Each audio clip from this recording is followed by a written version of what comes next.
habari ya wakati huu wapendwa, karibu tena kwenye chaneli yetu ya Penicare Afya. Na leo nitazungumza na wamama kuhusu maswali 6 muhimu ambayo kwa wewe mama mjamzito unajiuliza kabla ya kwenda leba au hospitali kujifungua utakuwa na nini au ufanye nini. Kuna maswali ambayo mmekuwa mkijiuliza au vitu 6 ambavyo ulikuwa wewe vikikuangisha kichwa pale ambako unabeba mimba na inafikia hatua ya kwenda kujifungua.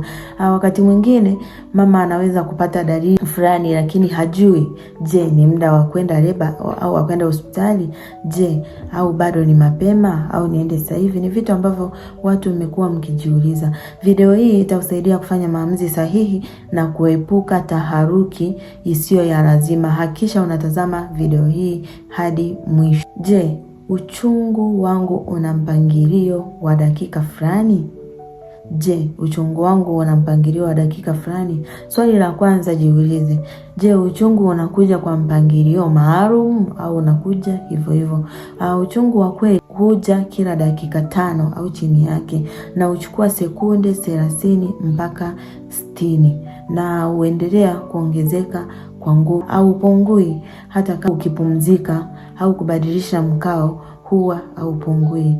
Kama uchungu hauna mpangilio na unapotea kila ukilala, huenda bado muda wa kwenda hospitali haujafika. Je, maji yangu yanapasuka? Yaani kuna vitu vingine ambavyo wewe unakuwa unajiuliza kila mara. Jiulize, je, kuna maji yanatoka ukeni bila kuweza kuyazuia? Maji yanaweza kutoka kwa wingi ghafla, lakini pia na kutiririka kidogo kidogo. Wakati mwingine unaweza ukakuta yanatoka mengi, au wakati mwingine yanatiririka kidogo kidogo.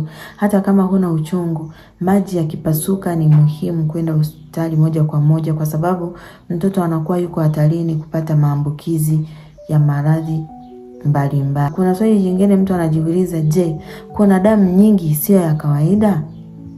Jiulize, je, unaweza ukatoka damu nyingi kuliko kawaida?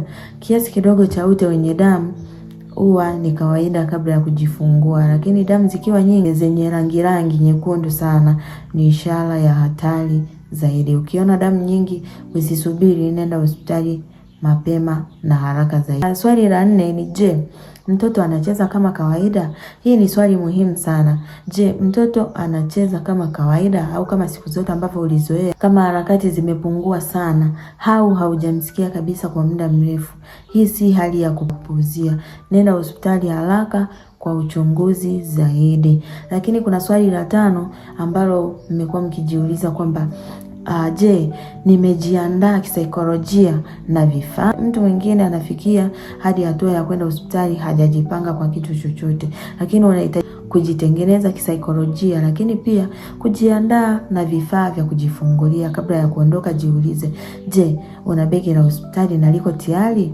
Je, nina kadi ya kliniki? Je, usafiri upo tayari? Je, mtu wa kunisindikiza yupo tayari? Kujiandaa mapema kuna kusaidia kuondokana au kuondoa ule utulivu bila pressure yoyote. Unajikuta unaenda kujifungua ukiwa salama kabisa. Lakini kuna swali la 6 ambalo unaweza ukajiuliza kwamba, je, nina dalili za hatari au ni za kawaida?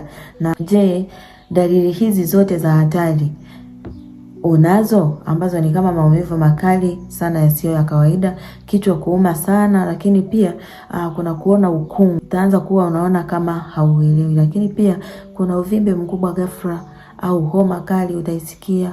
Dalili hizi zinaweza kuashiria matatizo kama pressure, unahitaji matibabu ya haraka. Kwa ukiona dalili kama hizo, kimbia hospitali ili kupata msaada zaidi. Lakini pia muhimu, usingoje hali iwe mbaya zaidi. Ni bora kwenda hospitali ukaambiwa bado au mapema kuliko kubaki nyumbani wakati hatari ni ya muda wa kujifungua. Kumbuka, kila mama ni tofauti, usijilinganishe na mama mwingine. Kila mmoja anakuwa na dalili zake. Kwa ufupi kabisa, kabla ya kwenda leba, jiulize maswali haya 6 yatakusaidia kwamba wewe uko sehemu gani. Swali la kwanza jiulize, je, uchungu wangu una mpangilio maalum au hauna? Lakini kitu cha pili jiulize, je, maji yamepasuka? Cha 3, je, kuna damu nyingi isiyo ya kawaida? 5, je, mtoto anacheza kama kawaida? 6, je, nimejiandaa na safari ya kwenda leba au hospitali? Na 6, je, nina dalili zozote za hatari? Ukishajua hii itakusaidia, kwa sababu haya maswali yanaweza kukuokoa na kukusaidia kufanya maamuzi sahihi na kwa wakati sahihi. Kama leo video hii imekusaidia, tafadhali like, subscribe, lakini pia share kwa mama mwingine anayesubiri kwenda kujifungua. Tunakuombea uzazi salama na mtoto mwenye afya njema.